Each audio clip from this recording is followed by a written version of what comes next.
మహోన్నతుడైనటువంటి మా దేవుడా, మా కన్న తండ్రి, మీ పాదములకు వందనాలు చెల్లిస్తూ ఉన్నామయ్యా. గడిచిన కాలమంతా మీ కృపచేత మమ్మల్ందరినీ కాచి కాపాడి ఉంటున్నారు. మీ అపారమైనటువంటి ప్రేమను బట్టి కృతజ్ఞతాస్తులు చెల్లిస్తూ ఉన్నాం. ఈ ఉదయకాల సమయం నందు మరలా మీ సన్నిధిలో మిమ్మల్ని జ్ఞాపకం చేసుకుంటూ మీ యొక్క స్వరాన్ని వినగలిగేటువంటి ధన్యతను మాకు అనుగ్రహించినందులకి వందనాలు చెల్లిస్తూ ఉన్నాం. దేవ, తగిన ఏకాగ్రతను, తగిన ఆలోచన గ్రహింపు శక్తిని మాకు దయచేయండి. పరిశుద్ధాత్మిక తోడును మా అందరికీ ఉంచుమని, ఉంటుందని నమ్ముచు మీ ప్రియకుమారుడు మా ప్రభువునైనటువంటి క్రీస్తు యేసుల వారి మహిమగల పరిశుద్ధ నామమున ప్రార్థించి విన్నపించుకుంటున్నాం మా పరమ తండ్రి. ఆమేన్.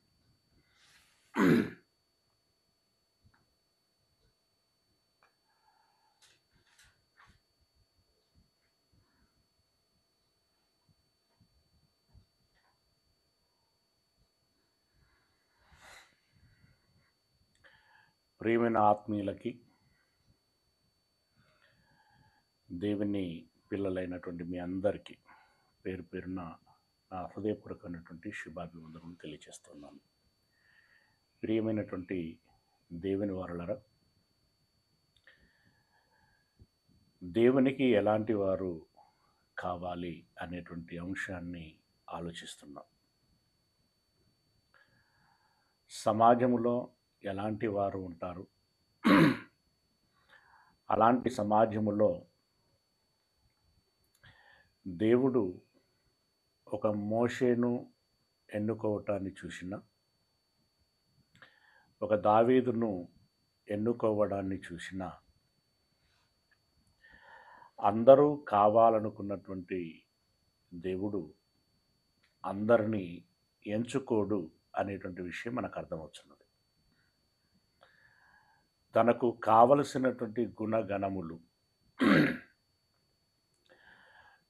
తన ఇష్టాయిష్టాలను అర్థం చేసుకొని జీవించేటువంటి జనులను మాత్రమే దేవుడు ఏర్పాటు చేసుకుంటాడు అని.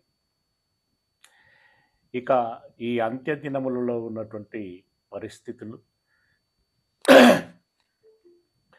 అత్యంత దారుణమైనటువంటి పరిస్థితులు మనం ప్రత్యక్షంగా చూస్తున్నాం. మనకంటే 2000 సంవత్సరాల ముందే దేవుడు ఈ సమాజం ఎలా ఉండబోచున్నది అనేటువంటి విషయాన్ని తెలియచేశాడు. అయితే దేవునికి కావలసింది రూపవంతులు కాదు. యేసయ్యలో ఆ స్వరూపమైనను లేదు అనేటువంటి వచనాన్ని మనం చదువుకుంటాం. అంటే ఆయనకున్నటువంటి అందం ఏంటన్నమాట, గుణం. గుణాన్ని మించిన అందము లేదు, జ్ఞానాన్ని మించిన ఐశ్వర్యం లేదు, ఆత్మ జీవితాన్ని మించిన బ్రతుకు లేదు. మొదటి శతాబ్దంలో రిక్తుడిగా వచ్చినటువంటి యేసుక్రీస్తు సమాజమంతా కలియ తిరిగిన వాడైనప్పటికీ ఆయన ఏర్పాటు చేసుకున్నది ధనవంతులను కాదు, అధికారులను కాదు, పేరెన్నిక గాంచినటువంటి వారిని కాదు. ఎవరిని ఎన్నుకున్నాడు? రెక్కాడితే డొక్కాడనటువంటి అత్యంత సామాన్యమైనటువంటి ప్రజలను తాను ఎన్నుకోవటం జరిగింది. అలాంటి తరుణంలో ఆయన చెప్పుచున్నటువంటి మాట, యేసు ప్రభుల వారు ప్రత్యక్షంగా ప్రజలతో సంబంధము కలిగి ఉన్నటువంటి కాలము 3.5 సంవత్సరాలు. అయితే ఈ 3.5 సంవత్సరాలు ఆయన ఎవరితో గడిపాడు అనంటే చిన్న చిన్న వారితో, అత్యంత సాధారణమైనటువంటి సామాన్యమైనటువంటి జీవితము కలిగినటువంటి వారితో. అలాంటి వారిని తన వెంట పెట్టుకొని తిప్పినటువంటి యేసయ్య వెలకట్టలేనటువంటి అమూల్యమైనటువంటి అద్భుతమైనటువంటి ఆశ్చర్యపరిచేటువంటి ఎన్నో మాటలు చెప్పాడు. జ్ఞానయుక్తులు ఎన్నో కార్యములు చేశాడు. నేను దేవుని కుమారుడను, దేవుని సంకల్పం చొప్పున పంపించబడినటువంటి వాడను, లోకాన్ని రక్షించటానికి వచ్చినటువంటి వాడను అని నిరూపించుకున్నటువంటి సందర్భాలు కోకొల్లలు. అలాంటి వాటిని ప్రత్యక్షంగా చూసినవారు, అంటే విన్నవారు, కన్నవారు ఎవరయ్యా అనంటే ఆ భాగ్యం దక్కింది 12 మంది అపోస్తలులకి, మరికొందరికి. అలాంటి వారిని దృష్టిలో పెట్టుకొని ఆయన చెప్పుచున్నటువంటి మాటలు. ఇక్కడ అతిశయించటము కాదు, గర్వించటము కాదు, కానీ కొత్తపల్లి రమేష్ అనేటువంటి వ్యక్తి అందరిలా స్టార్డము సంపాదించినటువంటి వ్యక్తి కాకపోవచ్చు, కానీ చాలామందికి తెలిసినటువంటి వ్యక్తి. ఏం చెబుతాడో, ఎలా చెబుతాడో తెలిసినటువంటి మంది చాలామంది ఉన్నారు. నేరుగాను, సోషల్ మీడియా ద్వారాను, ఇలా ఆన్లైన్ ద్వారాను దేవుని మాటలు ఉన్నవి ఉన్నట్లుగా నిఖచ్చితముగా బోధించేటువంటి వ్యక్తి అని తెలుసు. కానీ అందరూ ఈ అవకాశాన్ని ఉపయోగించుకోలేనటువంటి స్థితిలో ఉన్నారు. అవును, ఎంతోమందికి ఉదయకాలపు పాఠాలు చెప్పబడుచున్నవని తెలుసు, కానీ ఎంతమంది ఉపయోగించుకోగలుగుతున్నారు? సంపూర్ణమైనటువంటి సవివరణతో కూడినటువంటి సంగతులు చెప్పబడుచున్నాయి అని తెలుసు, కానీ అర్ధ నిమిషము, నిమిషముల పాఠాలకి అలవాటు పడిపోయినటువంటి జనాంగము. విషయము సంపూర్ణంగా తెలియాలా, సగం సగం తెలియాలా? సంపూర్ణంగా తెలియాలి ప్రియులరా. ఇదిగో అందరూ దానిని సద్వినియోగం చేసుకోలేనటువంటి వారుగా ఉన్నారు. మీరు సద్వినియోగం చేసుకోవాలి అనేటువంటి గొప్ప మనస్సు కలిగినటువంటి వారై ఉంటున్నారు. మీరు ధన్యులని చెప్పుకోవచ్చు, అదృష్టవంతులని చెప్పుకోవచ్చు, దేవుని కృపలోనూ ఏర్పాటులోనూ ఉన్నవారని చెప్పుకోవచ్చు. అయితే కడవరకు నిలుచువారు ఎవరు అనేటువంటి సంగతిని మాత్రం మనము వేచి చూడాల్సిందే. ప్రియ దేవుని వారలరా, దేవుని జ్ఞానం ఎవరికి వస్తుంది? దేవుని యొక్క యుక్తులు ఎవరికి వస్తాయి అనంటే, దేవుని రాజ్యము దాన్ని కావాలని కోరుకున్నటువంటి వారికి మాత్రమే వస్తుంది అనేటువంటిది ఎంత వాస్తవమో, లేదా చెందుతుంది అనేటువంటిది ఎంత వాస్తవమో, నా కన్న తండ్రి మాటలు, మహాజ్ఞానపు సంగతులు మాకు కావాలి అని కోరుకున్నటువంటి వారికి మాత్రమే వస్తాయి. ఇది నిజం. శిష్యులను ఉద్దేశించి యేసయ్య చెప్పినటువంటి మాటలను మనం చూసినట్టయితే మత్తయి సువార్త 11వ అధ్యాయం, మత్తయి సువార్త 11వ అధ్యాయము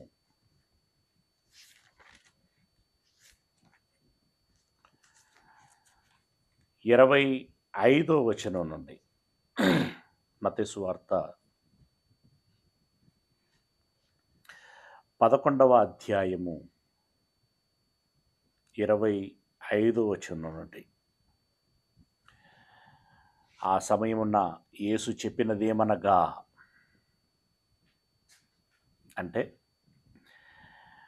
పైన నేను అనేక పట్టణములను తిరిగాను, అందులో ఒక కోరాజీనా ఉన్నది, బేత్సాయిదా ఉన్నది, ఒక తూరు ఉన్నది, ఒక సీదోను ఉన్నది, ఒక కపెర్నహూము ఉన్నది, ఒక సొదొమ ఉన్నది. ఇలా అనేకమైనటువంటి ప్రాంతాలు తిరిగాడు. అయితే 25వ వచనములో ఆ సమయమున యేసు చెప్పినదేమనగా, అంటే ఈ అనుభవాలతో యేసు చెప్పినదేమనగా, తండ్రి, ఆకాశమునకును భూమికిని ప్రభువా, నీవు జ్ఞానులకును వివేకులకును ఈ సంగతులను మరుగు చేసి పసిబాలురకు బయలుపరిచినావని నిన్ను స్తుతించుచున్నాను. గడిచిన రోజులలో దేవుని చేత ఏర్పాటు చేయబడినటువంటి వారు ఎవరు, పిలువబడినటువంటి వారు ఎవరు అనేటువంటి అత్యంత లోతైన విశ్లేషణాత్మకమైనటువంటి సంగతులని చెప్పుకొని ఉన్నాం. మార్నింగ్ క్లాసులలో కాదు, సండే క్లాసులో చెప్పాం. విన్నటువంటి వారికి ఎంతమందికి జ్ఞాపకం ఉందో, ఎంతమందికి అది తెలుసో మీకే తెలియాలి. కానీ అద్భుతమైనటువంటి విషయము, అత్యంత ప్రాముఖ్యమైనటువంటి విషయం. ఎస్,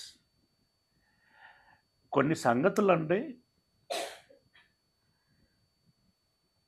అరుదుగా లభించేటువంటి ఆణిముత్యాలు అని మామూలుగా మనం ఏ రకంగానైతే మాట్లాడుకుంటామో, అలాంటి అద్భుతమైనటువంటి విషయాలు మనిషి మరణావస్థలో కొట్టుమిట్టాడుతున్నటువంటి వ్యక్తికి సరి అయినటువంటి మందు గుళిక పడితే మరణించాల్సినటువంటి వ్యక్తి కాస్త బ్రతికి అనేకమైనటువంటి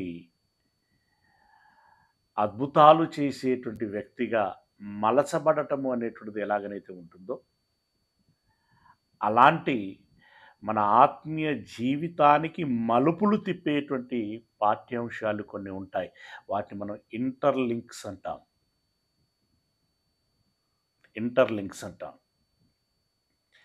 అలాంటి మాటలు మన జీవితంలో చాలా అవసరం, ప్రాముఖ్యం.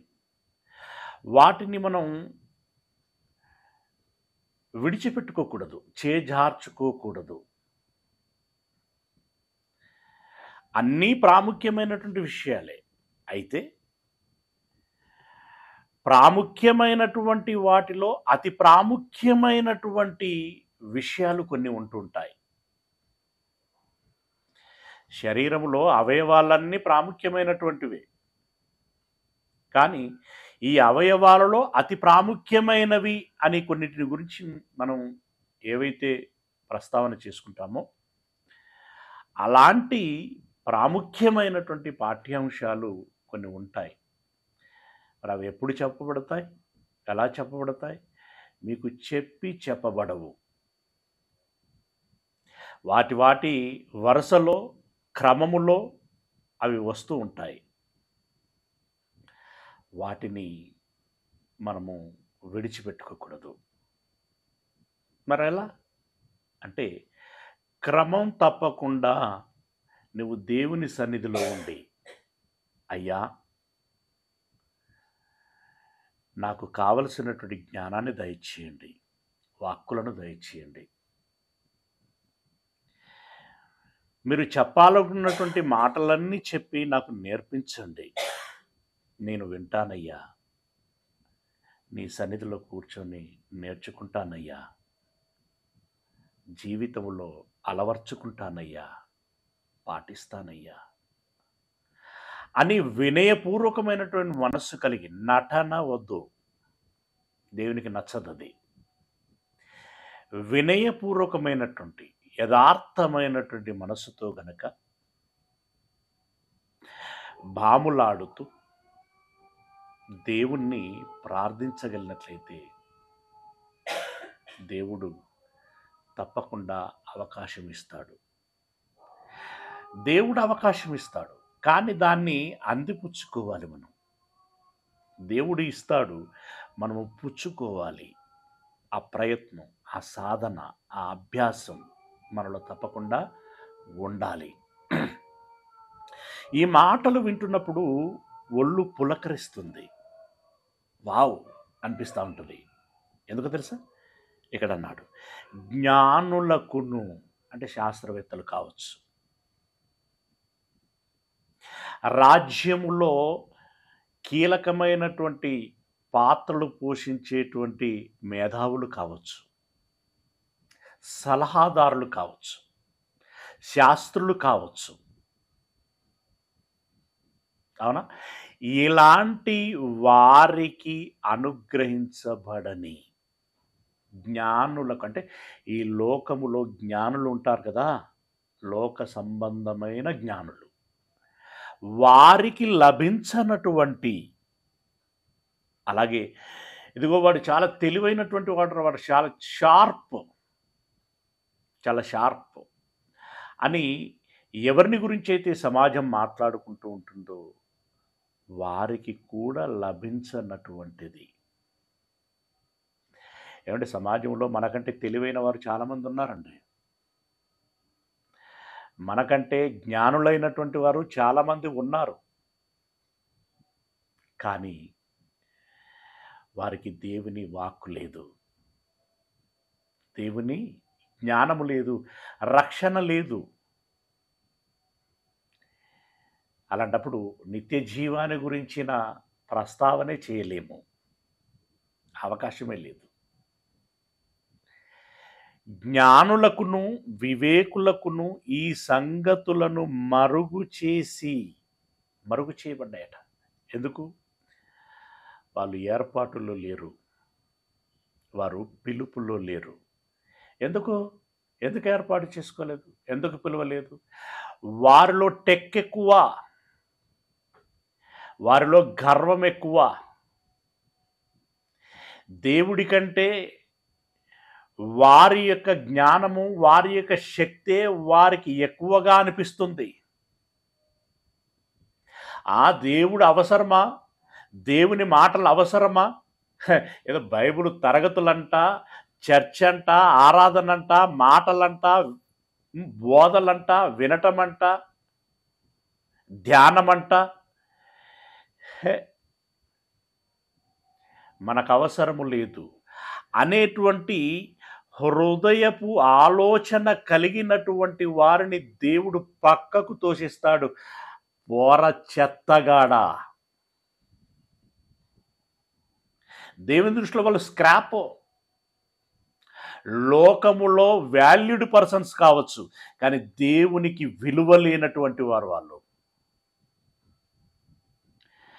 దేవునికి విలువైనటువంటి వారు ఎవరంటే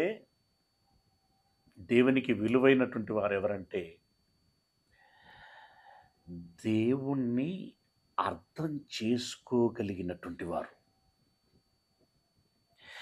దేవుని దగ్గరికి రాగలిగినటువంటి వారు, దేవుని హృదయాంతరంగమును తెలుసుకొని దేవుని చిత్తము చొప్పున బ్రతికి దేవుని చెంతకు చేరగలిగేటువంటి వారు దేవునికి చాలా విలువైనటువంటి వారు. అలాంటి విలువైనటువంటి వారిలో ఒక హేబేలు కనిపించాడు, మనకి హానోకు కనిపించాడు, నోవహు కనిపించాడు, అబ్రహాము కనిపించాడు, ఇస్సాకు, యాకోబు, ఒక దావీదు, ఒక ఏలియా, ఒక ఎలీషా, ఒక సమూయేలు, ఒక యెహోషువ, ఒక ఎస్తేరు, ఒక న్యాయాధిపతి అయినటువంటి ఎవరావిడ మొన్న చెప్పుకున్నాం కదా, దెబోరా. ఇలాంటి వారు ప్రాముఖ్యమైనటువంటి వారు. అలాంటి వారు ఇక క్రొత్త నిబంధన చరిత్రలోనికి వస్తే ఒక మరియా, మగ్దలేని మరియా, మార్తా, ప్రిస్కిల్లా, క్లెమెంతుతో పాటు ఉన్నటువంటి స్త్రీలు, పేతురు ఏంటి, యోహాన్ ఏంటి, ఆంద్రే ఏంటి, యాకోబు ఏంటి, పౌలు ఏంటి, స్టెఫెన్ ఏంటి, ఫిలిప్ ఏంటి, మార్క్ ఏంటి, లూక్ ఏంటి, వీరండి దేవునికి కావలసింది. ఇంతేనా అని అనకండి. మట్టి ఇంత ఉంటుంది, అందులో రత్నాలు ఇన్నే ఉంటాయి. కొండలుగా రాళ్ళ కుప్పలు ఉంటాయి, అందులో వజ్రాలు కొన్నే ఉంటాయి.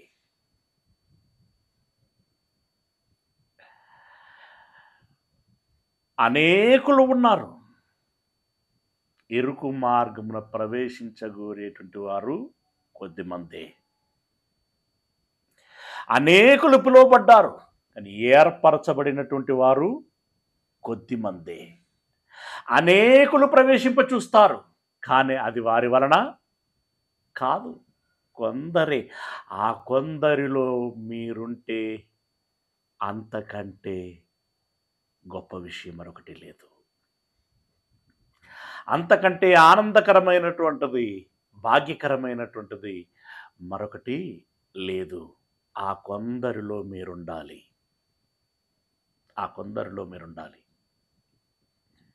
అయ్యా, జ్ఞానులకు కానీ వివేకులకు కానీ నీవు చెప్పకుండా మరుగు చేసి పసిబాలురకు బయలుపరిచి ఉన్నావని నిన్ను స్తుతించుచున్నాను.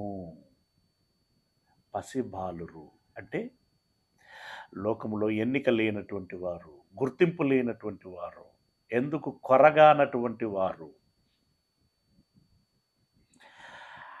అంటే లోకంలో సామాన్యులైనటువంటి వాళ్ళందరికీ అనుగ్రహించబడుతుందాం అంటే మళ్ళీ అలా కూడా కాదండి.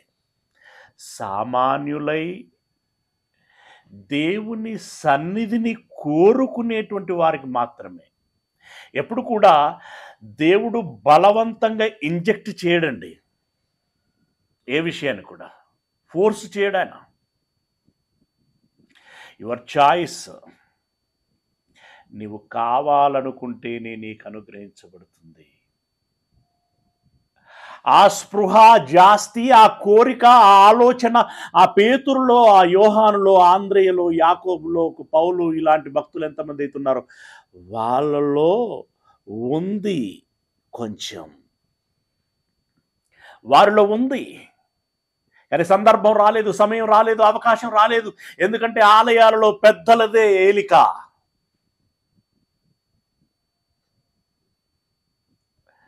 మత పెద్దలు, సంఘ పెద్దలు సమాజపు పెద్దలు వీరిని దగ్గరికి రానియరు, ఎక్కడ పాల్గొననియరు, వీరికి ప్రమేయం కల్పించరు. అంతేలే వారి పెద్దలు మేము సామాన్యులమని వీళ్ళ పనులలో వీళ్ళు నిమగ్నమవుతూ ఉంటారు. కానీ మనసు మాత్రం దేవుని వైపు ఉంటుంది. హృదయంలో దేవుడు ఉంటాడు, దేవుడనే వాంఛ ఉంటుంది, దేవుని ధర్మశాస్త్రము మదిలో ఉంటుంది. తెలిసినంతలో గొప్పగా బ్రతకాలి, ఆధ్యాత్మికంగా గొప్పగా బ్రతకాలి అనేటువంటి చింతన ఉంటుంది. ధర్మశాస్త్రంలో చేయకూడదని చెప్పబడినవి ఉంటాయి కదా, అవి చేయకుండా ఉంటారు. చేయాలని చెప్పబడినవి ఉంటాయి కదా, అవి చేయుటకి ప్రయత్నం చేస్తూ ఉంటారు. అలాంటి వారిని ఏరి కోరి వెతికి మరీ పట్టుకుంటాడు దేవుడు. అది ప్రభు ద్వారా జరిగినటువంటి కార్యం. అవును, పసిబాలురు అంటే అత్యంత సామాన్యమైనటువంటి చిన్నవారికి నీవు బయలుపరిచినావు. ఏం బయలుపరిచాడు? ఏం బయలుపరిచాడు? అనాది కాలములో ఉన్నటువంటి దేవుడేంటి, ఆదిలో కలిగినటువంటి సృష్టి ఏంటి, అందులో మనకున్నటువంటి జన్మేంటి, దాని కారణం ఏంటి, బ్రతికేంటి, పరమార్థం ఏంటి, భవిష్యత్తు ఏంటి. పదాలు రెగ్యులర్ వర్డ్సే కావచ్చు, ఇవి విని విని బోరు కొడుతుండొచ్చు ఈ పదాలు. కానీ ఈ పదాల వెనకాల ఉన్నటువంటి మతలబు చాలా పెద్దది, చాలా పెద్దది. అది వారు తెలుసుకోగలిగారు. ఎందుకో తెలుసా? యేసయ్య బోధలు విన్నటువంటి వాళ్ళు ఉన్నారు.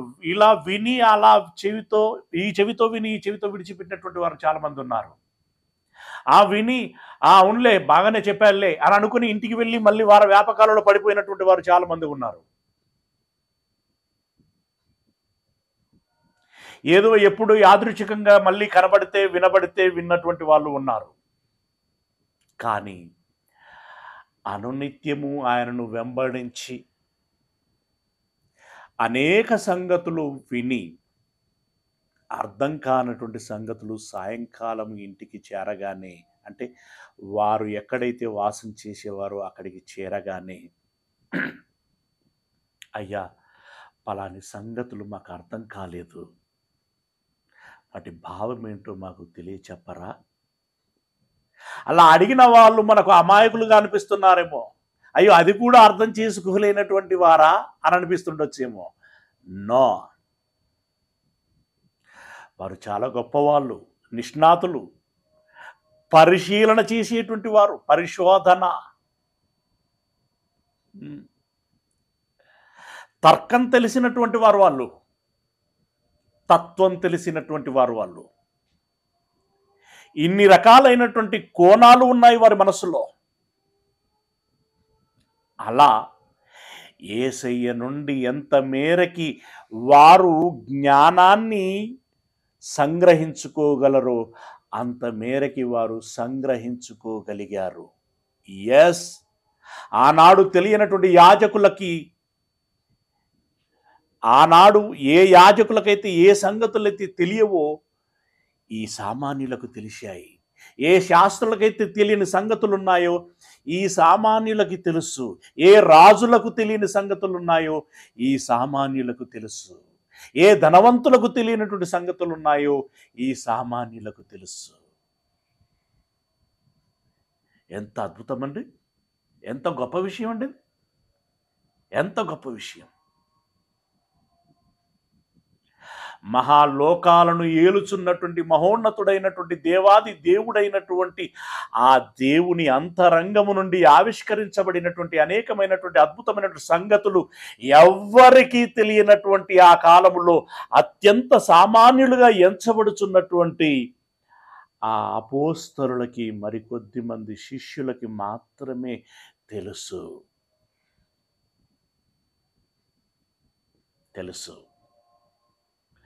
లోకములో ఉన్నటువంటి వారికి పేరుంది, ఖ్యాతి ఉంది, ధనం ఉంది, అధికారం ఉంది, బలం ఉంది, పరపతి ఉంది. కానీ వీళ్ళకేముందో తెలుసా? నిత్య జీవమున్నది. వీరికి నిత్య జీవం ఉన్నది. నిత్య జీవం ముందు ధనం ఎంత, అధికారం ఎంత, బలం ఎంత, పరపతి ఎంత? ఎవరు ధన్యులు? ఎవరు గొప్పవారు? ఎవరు గొప్పవారు? ఒకరి చేపలు పట్టుకునేటువంటి వారు గొప్పవారు. ఇంకా చిన్న చిన్న పనులు చేసుకునేటువంటి వాళ్ళు గొప్పవారు. పిల్లరా, పసి బాలురకు బయలుపరిచి ఉన్నావని యేసయ్య చాలా ఆనందంతో దేవుణ్ణి స్తుతిస్తున్నాడు. స్తుతించుచున్నాను, అవును తండ్రి, ఈలాగు చేయుట నీ దృష్టికి అనుకూలమాయను. ఈలాగు చేయుట నీ దృష్టికి అనుకూలమాయను. దేవునికి ఏది అనుకూలము? ఏది అనుకూలం? ఆడేదేదో అనుకుంటా ఉంటాడు, నేను పెద్దవాడిని, ఇంతటోని అంతటోని అని చెప్పి చెప్పుకుంటా ఉంటాడు. అది కాదు నాకు కావలసింది. నా దగ్గర ఒదిగి ఉండేవాడు కావాలి, అనుకువ కలిగి ఉండేటువంటి వాడు కావాలి, నా మాట వినేవాడు కావాలి, నేర్చుకునేవాడు కావాలి, అనుసరించేటువంటి వాడు కావాలి. వారిని నేను ఏర్పరచుకుంటాను, వారికి నేను అనుగ్రహిస్తాను. ఇలాగు చేయటం నీ దృష్టికి అనుకూలమాయను. సమస్తమును నా తండ్రి చేత నాకప్పగింపబడి ఉన్నది. తండ్రిగాక ఎవడును కుమారుని ఎరగడు, కుమారుడు గాకను కుమారుడెవనికి ఆయనను, కుమారుడు ఎవనికి ఆయనను బయలుపరచనుద్దేశించును, వాడు గాక మరెవడును తండ్రిని ఎరుగడు. యేసయ్య ఎవరికైతే తండ్రిని గురించి బట్టబయలు చేయాలని అనుకుంటాడో వారికి మాత్రమే తెలియపరచబడతాడట. అంటే దేవుడు ఉన్నది ఉన్నట్లుగా అర్థమవుతాడు, దేవుడు కనబడుతాడు, దేవుడు ఎరగబడుతాడు. దేవుని మనస్సు ఏందో తెలిసిపోతుంది. ఆ మనసుతో ఈయన మాట్లాడేస్తాడు.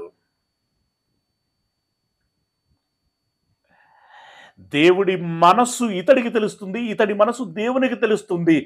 వారికి మాత్రమే ఒక ఇంటరాక్షన్ ఉంటుంది. ఆ అనుభవం వారికి మాత్రమే కలిగి ఉంటుంది.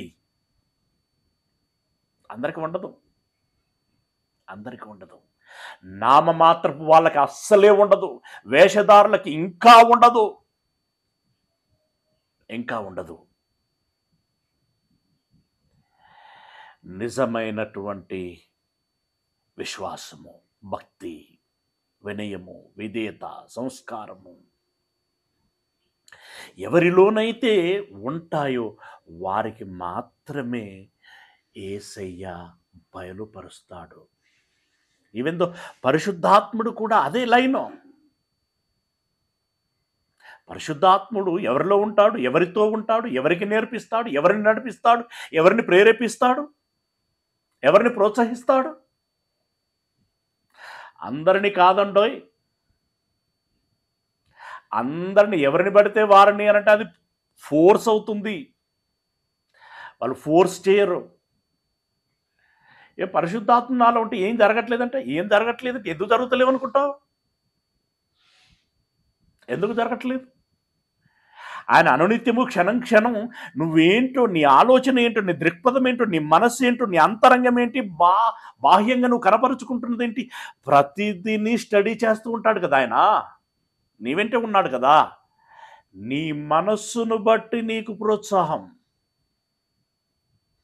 నీ మనస్సును బట్టి ఆయన సహాయం, నీ మనస్సును బట్టి నీకు సహవాసం. లేదంటే చూడదా, అవసరం లేదు నువ్వు అంటాడు ఆయన. అవసరం లేదు. లోకంలో ఎవడైనా చూడుతో అంటే మనం ఎంతో ఫీల్ అయిపోతాం. ఇంత గురకాకుండా పోయానా, అట్లా మాట్లాడేశాడు ఆయన, ఇట్లా మాట్లాడేశాడు అని చెప్పేసి అని అంటాం. వారిని అనగలవా? దేవుడిని, యేసయ్యని, పరిశుద్ధాత్మని నన్ను చూడదు అన్నావు, పరిశుద్ధాత్ముడా ఏం సంగతి, నువ్వు ధర్నా చేయగలవా, కంప్లైంట్ చేయగలవా? ప్రియులరా, ఎవరికి బయలుపరచాలని ఆయన ఉద్దేశించి ఉంటున్నాడో వారికి మాత్రమే దేవుడు అర్థమవుతాడు, తెలియపరచబడతాడు. అవును. మరొక మాట 13వ అధ్యాయము 11వ వచనం. 13వ అధ్యాయము 12 చూద్దామండి. 12 చూద్దాం. యేసయ్య ఉపమానం లేకుండా ఏం చెప్పలేదు కదండి ఆ రోజుల్లో. ప్రతి దానికి ఉపమానం ఉపమానం ఉపమానం. అంటే ఆ రోజుల్లో ఉన్నటువంటి ఆ జనుల యొక్క పరిస్థితులకి అలా ఉపమానములు, ఒక ఉదాహరణని, ఒక విషయాన్ని చూపిస్తూ నేర్పించటం అనేటువంటి జరిగింది. తర్వాత శిష్యులు వచ్చి, నీవు ఉపమాన రీతిగా ఎందుకు వారితో మాట్లాడుచున్నావని ఆయనను అడగగా, ఆయన వారితో ఇట్లనెను. అయ్యా, విషయం నేరుగా చెప్పకుండా అలా అలా అలా ఉపమానాలు ఎందుకు వాడుచున్నావయ్యా అని అన్నారు, అడిగారు. విషయం ఏంటంటే, విషయం అర్థం చేయించటానికే ఉపమానాలు వాడాడు ఆయన. కానీ ఆ ఉపమానాలే అర్థం చేసుకోలేనటువంటి పరిస్థితుల్లో మిగిలిపోయారు. ఇది ఇంకా ఎంత వారి యొక్క ఆ మెచ్యూరిటీ అనేటువంటిది, ఆ రోజుల్లో ఆ మెచ్యూరిటీ అనేటువంటిది ఎంత క్షీణ దశలో ఉన్నది అనేది మనం అర్థం చేసుకోగలం. ఎంత క్షీణ దశలో. ఇప్పుడు కంటెంట్ని అర్థం చేయించడానికి ఉదాహరణ వాడితే, ఆ ఉదాహరణే వీడికి అర్థం కాకపోతే అది ఎలా అనిపిస్తుంది మనకి? ఆ ఉదాహరణలే అర్థం కాలేదట. అపోస్తలులకి కూడా అర్థం కాల ఉదాహరణలు. ఎందుకు బోధించుచున్నావు? మరి ఉదాహరణ అర్థం కానటువంటి ఉదాహరణలు ఎందుకు బోధించుచున్నావు? ఎందుకు నేరుగా చెప్పొచ్చు కదా. ఉదాహరణ చెప్పి దీని నుండి అర్థం చేసుకోండి అన్నట్టుగా ఎందుకు మాట్లాడుచున్నారు మీరు అని అడిగితే ఆయన అంటున్నాడు, పరలోక రాజ్య మర్మములు. ఎస్, అది మర్మం అని నీకు ఎప్పుడు తెలుస్తుందంటే, నీకు అర్థమైన నాడు తెలుస్తుంది. అంతవరదాకా నీకు మర్మం అనే సంగతి కూడా తెలియదు. అది తెలియగానే వావ్ అనుకుంటావు నువ్వు. వండర్ఫుల్, ఒక ఎగ్జైట్మెంట్ ఫీల్ అవుతావు. రోమాలు నిక్కబుడుచుకున్నాయనంటావే, ఈ రోమాలు నిక్కబుడుచుకోవటం అనే పదం చాలా తగ్గిపోయింది. గూస్ బంప్స్ అట, గూస్ బంప్స్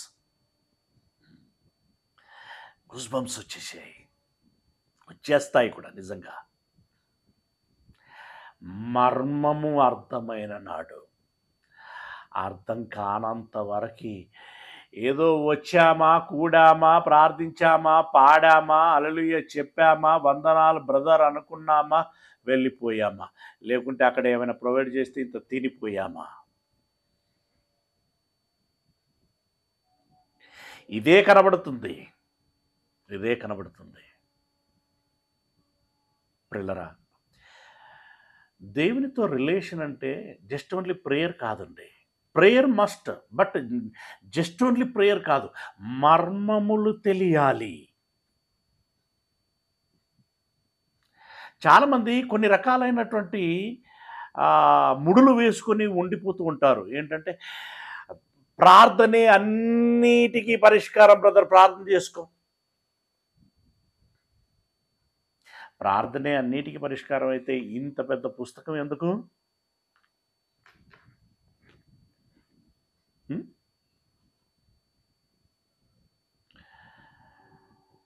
నీకు విషయం తెలియాలి.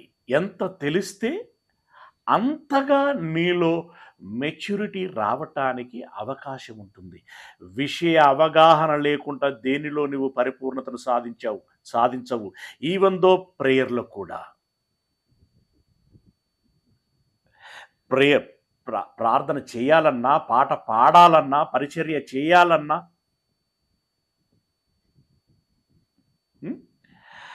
ప్రతి దానిలో పరిపూర్ణత నీకు ఎప్పుడు లభిస్తుంది అనంటే, మర్మములు తెలిసిన నాడు. అలా ఎన్నో మర్మయుక్తమైనటువంటి సంగతులు పరిశుద్ధాత్ముడు బయలుపరిచి ఉంటున్నాడు. ఆ క్రమంలోనే వేలాది పాఠాలను మనం చెప్పుకున్నాం.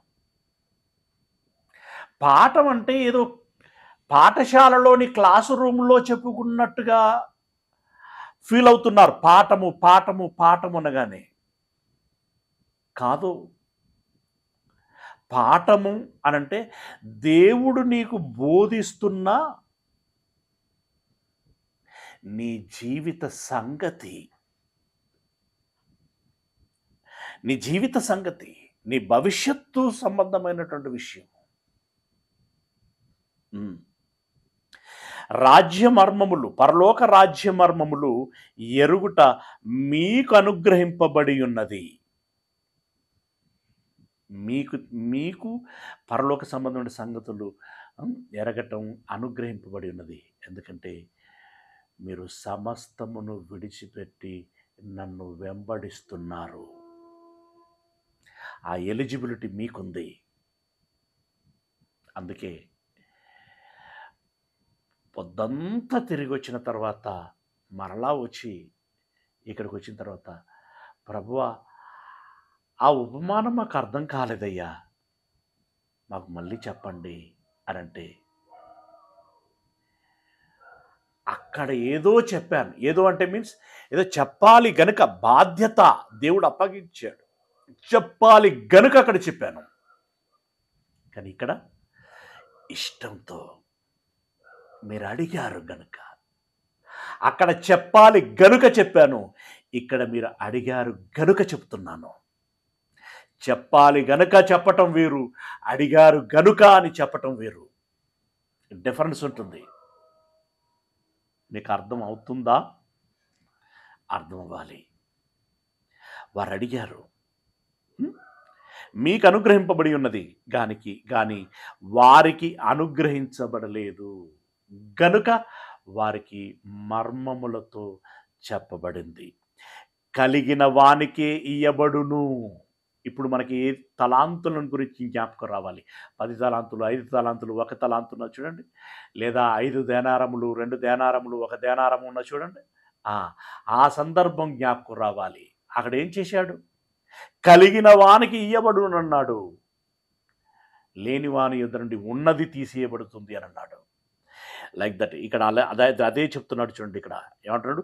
కలిగిన వానికే ఇయ్యబడును, వానికి సమృద్ధి కలుగును, లేని వానికి కలిగినదియు వాని యొద్ద నుండి తీసివేయబడును. అంటే ఈ లోక సంబంధమైనటువంటి, ఇందాక చెప్పుకున్నటువంటి లోక సంబంధమైన పెద్దలు అనబడేటువంటి వారు ఎవరైతే ఉంటారో, వారిలో ఏదో కాస్తో కూస్తో కొంత విషయం ఉంది అని అనుకున్నా కూడా అది కూడా వాడి యొద్ద నుండి తీసివేయబడుతుంది. ఎందుకంటే ఈ అధికారమును బట్టి, ఈ ధనమును బట్టి వారిలో గర్వం పెరుగుతుంది, అతిశయం పెరుగుతుంది, దాన్ని బట్టి తొలగించబడుతుంది. కానీ సాధారణంగా దీన మనస్సు కలిగి దేవుని దరిచేరి, అయ్యా నాకు అనుగ్రహించండి, నన్ను నడిపించండి అని చెప్పి ఎవరైతే అడుగుతారో వారికి ఇంకను ఇయ్యబడుతాయి అని అంటున్నాడు. కలిగిన వానికి ఇయ్యబడును, వానికి సమృద్ధిగా కలుగును, లేని వానికి కలిగినది వాని యొద్ద నుండి తీసివేయబడును. మరియు వారు చూచుచుండియు చూడరు. అది విషయం. వారికి ఎందుకు చెప్పబడదు, తెలియచేయబడదు, కనపరచబడదు అని అంటే, వారు కళ్ళుంటాయి కానీ చూడరు, వినుచుండియు వినక గ్రహింపకై ఉన్నారు.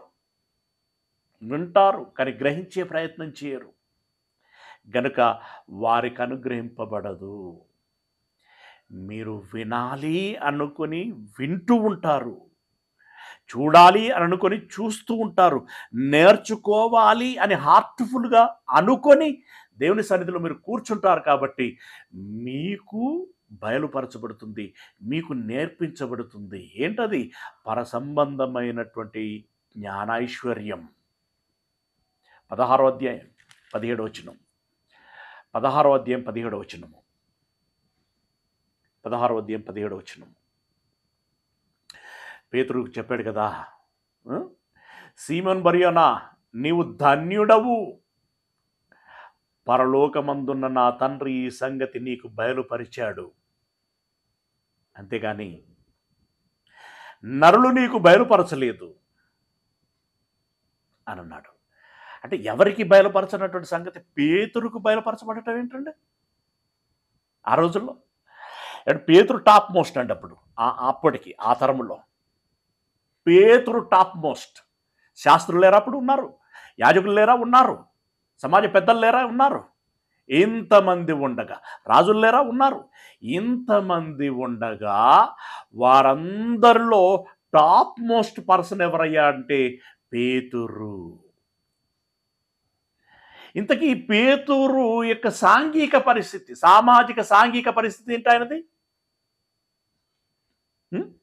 మత్తయి సువార్త 19వ అధ్యాయము. ఈ పేతురు యొక్క పొజిషన్ పిలువబడినటువంటి సందర్భంలో ఆయన సంగతి ఏంటో ఒకసారి చూద్దామా. ఎక్కడ? మత్తయి సువార్త ప్రారంభంలో ఉంటుంది కదా, 4వ అధ్యాయము. మత్తయి సువార్త 4వ అధ్యాయము 19వ వచనం. 4వ అధ్యాయము 19వ వచనం. ఇక్కడ వీరు గలిలయ సముద్రంలో చేపలు పట్టుకుంటున్నారు. అక్కడికి యేసయ్య వెళ్ళాడు. వెళ్ళి ఆయన, నా వెంబడి రండి, నేను మిమ్ములను మనుషులను పట్టు జాలరులనుగా చేతునని వారితో చెప్పాను. వెంటనే ఇన్స్టాంట్గా. ఏమంటే మనం ఎన్ని విషయాలలో ఇన్స్టాంట్గా నిర్ణయాలు తీసుకుంటామండి? మళ్ళీ ఇక్కడ తొందరపడద్దు అనేటువంటి ఆలస్యం అమృతం విషయం. కొన్ని సందర్భాలలో కొన్ని ఉంటాయి. ఫాస్ట్గా నిర్ణయం తీసుకోవాల్సిన చోట ఫాస్ట్గానే నిర్ణయం తీసుకోవాలి. నెమ్మదిగా నిర్ణయం తీసుకోవాల్సిన చోట నెమ్మదిగా నిర్ణయం తీసుకోవాలి. ఎప్పుడైనా బ్రదర్ మీ ఒపీనియన్ చెప్పండి ఈ విషయంలో అంటే మాటిచ్చి తప్పకూడదు కదన్నా, కొంచెం టైం ఇవ్వండి, నేను ఆలోచించుకొని చెప్తాను అంటా ఉంటారు చాలామంది. నీకు టైం ఇస్తే నువ్వు ఆలోచించుకొని చెప్పేలోపు నీ అమృత గడియ మించిపోవచ్చు. ఇప్పుడు పేతురు గారిని పిలిచాడు, ప్రభువా నేను ఆలోచించుకొని చెబుతానంటే, ఇప్పుడు వీళ్ళు చేపలు పడుతున్నారండి, ఫీల్డ్ మీద ఉన్నారు. మీరు చేపలు పడుతున్నారు కదా, మనుషులను పట్టే జాలర్లను చేస్తాను, నన్ను వెంబడించండి అని అన్నారు. అనగానే మీ ఇంట్లో డిస్కషన్ చేసుకుని చెప్తాం ప్రభు అనొచ్చు కదా. కానీ ఏం చేశారు వాళ్ళు? వెంటనే వారు తమ వలలు విడిచిపెట్టి ఆయనను వెంబడించిరి. ఆ తర్వాత మరొక పడవ దగ్గరికి వెళ్ళారు. అక్కడ నుండి వెళ్ళి జబదయి కుమారుడైనటువంటి యాకోబు, అతని సహోదరుడైన యోహాను అను మరి 2 సహోదరులు తమ తండ్రి అయిన జబదయి యొద్ద దోణిలో తమ వలలు బాగు చేసుకుని చుండగా చూచి వారిని పిలిచెను. వెంటనే వారు తమ దోణెను తమ తండ్రిని విడిచిపెట్టి ఆయనను వెంబడించిరి. ఒక పేతురు, ఒక ఆంద్రేయ, ఒక యోహాను, ఒక యాకోబు ఫీల్డ్ మీద నుండి వాటిని విడిచిపెట్టి వచ్చేసారు. ఫీల్డ్లో ఉన్నారు వాళ్ళు, వాటిని విడిచిపెట్టి వచ్చేసారు. ఎలీషా నాగటి దున్నుచున్నాడు, రమ్ము ఎలీషా అంటే, అయ్యా ఇంటికి వెళ్ళి విందు చేసి వస్తాను అన్నాడు. టేక్ యువర్ ఓన్ చాయిస్ అన్నాడు. వెళ్ళాడు, నాగటెద్దులను బలిచ్చాడు, నాగటి కర్రలతోటే బలి మాంసమును వండాడు, దాన్ని అందరికీ వడ్డించాడు. నేను దేవుని సేవలోనికి వెళుతున్నాను, ఇది ఆనందకరమైనటువంటి విషయం అని చెప్పి పండగ చేశాడు ఆయన. పండగ చేసి మరి ఏలియాను వెంబడించాడు. చివరికి దైవజనుడయ్యాడు ఆయన. గొప్ప సేవ చేశాడు. ఎలీషా చేసినట్టు సేవ మనకు తెలుసు కదండి, గొప్ప సేవ చేశాడు. అందుకే వారంటే ప్రభువుకి ఇష్టం. అందుకే వారికి ప్రభువు ఈ సంగతులని వెల్లడి చేశాడు. ఓకే, మనకు తెలిసిందే. అలా వచ్చినటువంటి వారందరూ 3.5 సంవత్సరాలు వెంబడించిన తర్వాత ఇక నేను సిలువలో మరణించబోతున్నాను, వెళ్ళిపోతున్నాను అని చెప్పి ప్రభు అన్నప్పుడు వాళ్ళు కొంత చింత కలిగింది.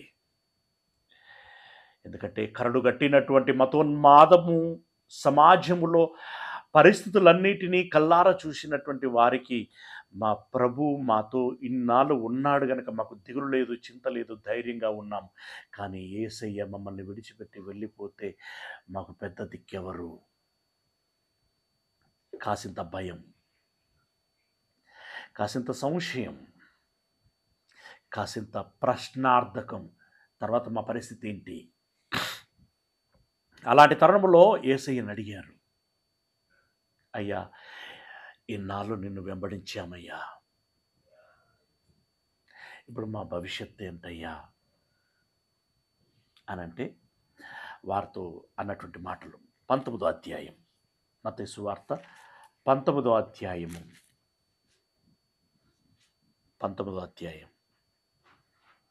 26వ వచనం నుండి యేసు వారిని చూచి ఇంకా కిందికి అక్కడ అన్నాడు, మనుషులకు అన్నీ అసాధ్యమే కానీ దేవునికి సమస్తము సాధ్యమే అని 27వ వచనంలో అంటున్నాడు. చూడండి, పేతురు, ఇదిగో మేము సమస్తమును విడిచిపెట్టి నిన్ను వెంబడించితిమి కనుక మాకేమి దొరుకునని ఆయనను అడగగా యేసు వారితో ఇట్లనను, ప్రపంచ పునర్జననమునందు, అంటే మృతుల పునరుత్థానము అనేది ఒకటి ఉంటుంది కదా యేసయ్య వచ్చినప్పుడు రెండవ రాకట్లో. ప్రపంచ పునర్జననమునందు మనుష్య కుమారుడు తన మహిమగల సింహాసనం మీద ఆసీనుడై ఉండునప్పుడు నన్ను వెంబడించిన మీరును 12 సింహాసనముల మీద ఆసీనులై ఇశ్రాయేలు 12 గోత్రముల వారికి తీర్పు తీర్చుదురు. 12 మందిగా ఉన్నటువంటి శిష్యులైన మీరు 12 సింహాసనముల మీద కూర్చొని 12 గోత్రాల వారికి మీరు తీర్పు తీర్చేదరు అని అన్నాడు. ఒకప్పుడు హేరోదు దగ్గరికి రానిచ్చేవారు కాదు, గవర్నర్ దగ్గరికి రానిచ్చేటువంటి వాడు కాదు, యాజకుడి దగ్గర రానిచ్చేటువంటి వాడు కాదు, శాస్త్రి దగ్గరికి రానిచ్చేటువంటి వాడు కాదు. తిరస్కరణ, అవమానం, హేళన, అంటరానితనం, ఇలా ఎన్నో మెయింటైన్ చేశారు. ఎందుకు గొరగానటువంటి వారుగా ఉన్నటువంటి వారు ఈరోజు వారే సింహాసనముల మీద కూర్చొని ఎవరైతే దరి చేరనీయలేదు ఆ రాజులకి, ఆ యాజకులకి, ఆ శాస్త్రులకి, ఆ మత పెద్దలకి తీర్పు తీర్చేటువంటి వారుగా వీరు ఉంటారట. ఏమైంది? ఉల్టా పల్టా అయిపోయింది, అయిపోతుంది అని అంటున్నాడు. అయిపోతుంది ఏమన్నాడు? ఇంకా కిందికి వెళ్తే, నా నామము నిమిత్తము అన్నదమ్ములనైనను, అక్క చెల్లెండ్రనైనను, తండ్రినైనను, తల్లినైనను, పిల్లలనైనను, భూములనైనను, ఇండ్లనైనను విడిచిపెట్టిన ప్రతి వాడును 100 రెట్లు పొందును. యోహాను, మీ తండ్రిని విడిచిపెట్టి వచ్చావు కదా.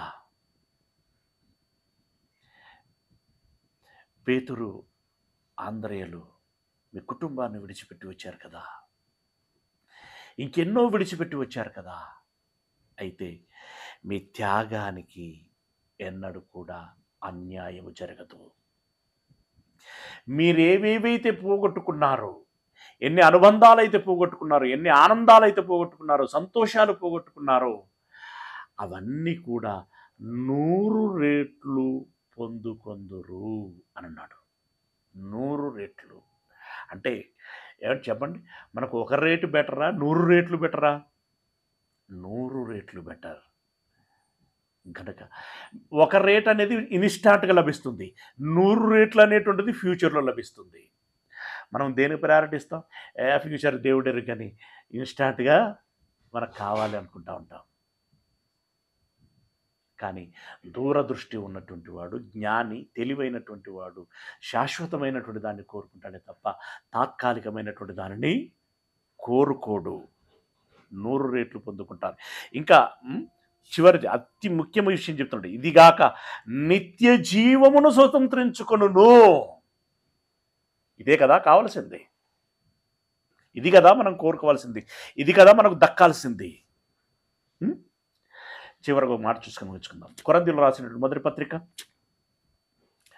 1వ అధ్యాయము, కొరింథీయులకు రాసినటువంటి మొదటి పత్రిక 1వ అధ్యాయము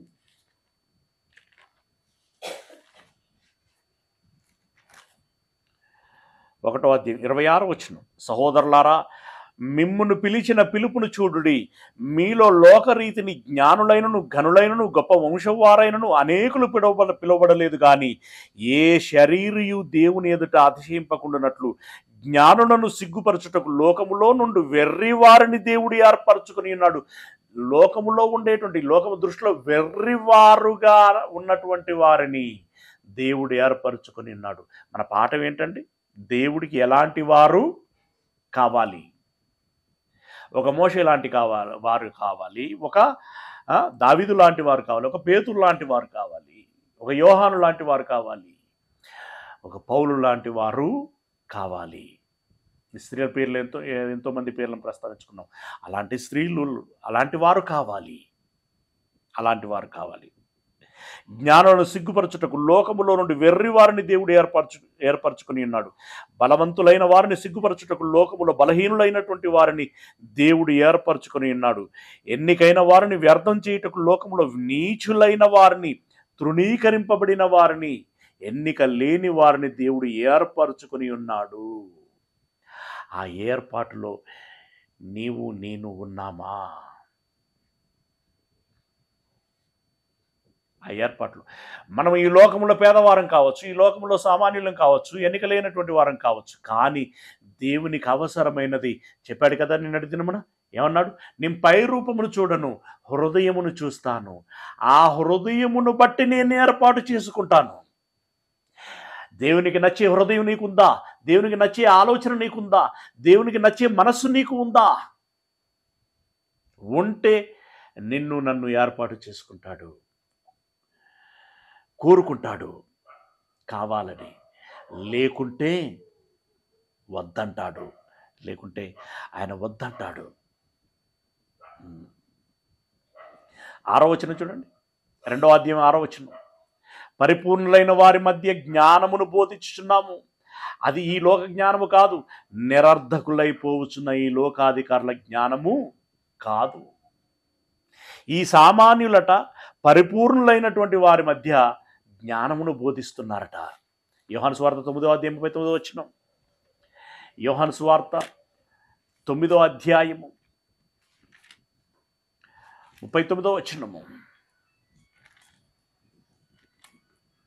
9వ అధ్యాయం 39వ వచనం.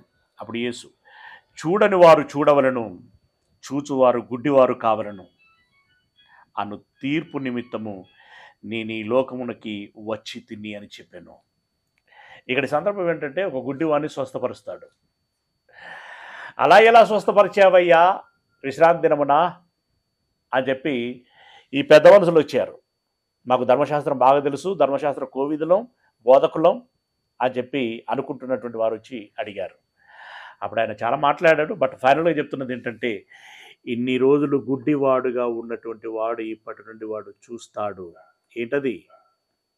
పరసంబంధమైనటువంటి సంగతులని. మీకు కళ్ళున్నాయని చూస్తున్నామని చెప్పుకుంటున్నారు కదా, మీరు గుడ్డివారై ఉంటారు, మీరు పరసంబంధమైన సంగతులని చూడలేరు అని అన్నాడు. కనుక ప్రియ దేవుని వారలరా, ఓవరాల్గా ఈరోజు మనం గమనించాల్సినటువంటి విషయం ఏంటంటే, దేవునికి మనం కూడా కావాలి. అయితే మనలో ఎవరిని కోరుకుంటాడు అన్నప్పుడు హృదయమును ఎవరైతే సమర్పించుకుంటారో, హృదయమును ఎవరైతే తెరుస్తారో, ఎవరైతే దీన మనస్సు కలిగి, వినయ మనస్సు కలిగి, అయ్యా మీరు నాకు అర్థం కాండి, మీరు నాకు తెలియండి, మీరు మాకు చెప్పాలనుకునే సంగతులన్నీ చెప్పండి, మేము నేర్చుకుంటాం, అలవర్చుకుంటాం, ఆచరిస్తామయ్యా అని ఎవరైతే యథార్థ హృదయం కలిగి మనసు పూర్తిగా దేవునికి విన్నపించుకుంటారో, దైవ సన్నిధిలో దీన మనస్సు కలిగి వినయ విధేయతలతో దేవుణ్ణి అడుగుతారో, కోరుకుంటారో, ఇష్టపడతారో, వారిని దేవుడు ఏర్పరచుకుంటారు. అలా దేవుని చేత ఏర్పాటు చేయబడినటువంటి వారు ధన్యులు. అంతకంటే గొప్ప భాగ్యం మరొకటి ఏది ఉండదు. అలాంటి భాగ్యవంతులు, అలాంటి ధన్యులు మీరందరూ అయి ఉండాలని మనసారా కోరుకుంటూ ఈ మాటల్ని ముగిస్తున్నాను. ప్రార్థన చేసుకుందాం. సర్వోన్నతుడైనటువంటి మా దేవుడా, మీ పాదములకు వందనాలు చెల్లిస్తున్నాం మా పరమ తండ్రి. ఈ మాటలు మాకు దయచేసి అంటున్నారు, అందును బట్టి మీకు స్తోత్రాలు తెలియజేస్తూ ఉన్నాం. అయ్యా, మీ పిల్లలు విన్నారు, విన్న మాట వ్యర్థం కాకుండా హృదయంలో ఫలింపచేయమని వేడుకుంటూ, అయ్యా మీరు ఏర్పాటు చేసుకునేటువంటి ఆ కొద్ది మందిలో ఈ మీ పిల్లలు ఉండాలని మనసారా కోరుకుంటున్నాం. ఇదిగో ఈ మాటలు విన్నటువంటి మీలో ఎంతమంది అయితే మేము దేవుడు ఏర్పాటు చేసుకునేటువంటి వారిలో ఒకరిమిగా మేము ఉండాలని కోరుకుంటారో, అయ్యా అలాంటి వారికి మీరు అవకాశం ఇమ్మని వేడుకుంటున్నాం. తండ్రి, మీ పిల్లలందరినీ మీ చేతికి అప్పగిస్తున్నాను. వారిని, వారి కుటుంబాలను మీరు జ్ఞాపకం చేసుకోండి. ఈ దినపు పనులలో మీరు తోడై ఉండండి. పనుల వడిలో కొట్టుకుపోయేటువంటి వారుగా కాకుండా ప్రయాసపడి భారం మోస్తున్నటువంటి మీ పిల్లలు ప్రభు యేసు చేత రక్షించబడేటువంటి వారుగా ఉండటానికి, శాంతిని పొందుకునేటువంటి వారుగా ఉండటానికి, సమాధానం, సంతృప్తి పొందుకునేటువంటి వారుగా ఉండులాగున వారిని ఆశీర్వదించమని వేడుకుంటున్నాం. మమ్మల్ని అందరినీ ఆశీర్వదించండి తండ్రి.